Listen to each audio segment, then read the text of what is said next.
What is the most freaky experience you've had with a neighbor? Many years ago, shortly after my divorce, I lived in a cheap apartment complex. I had a neighbor a few doors down named Sarah.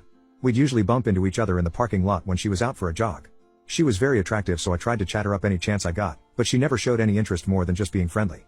It really drove me nuts seeing her out in short shorts and a sports bra nearly every day. Whenever it was nice out, I'd sit outside on my patio whenever I was home since I loved being outside. Many nights I'd fall asleep out there after a few glasses of wine. One Friday night I had dozed off, only to be awakened by the sound giggling. I looked into the parking lot and could see Sarah and some guy crawling into the passenger side of his Jeep. I thought that was a little odd, so I kept watching. After a few seconds it was pretty clear they were fooling around. He was in the seat and she was straddled on top of him. I saw him grab the back of her shirt and slide it off.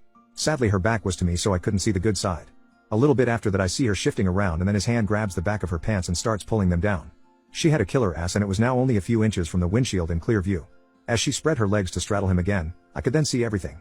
I looked around to make sure no one else was around. My lights were off so no one could really see me. She started riding him slowly at first.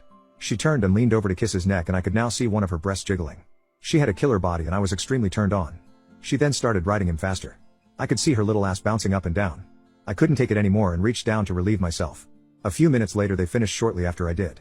I sat down low in my chair as they walked back to the apartment.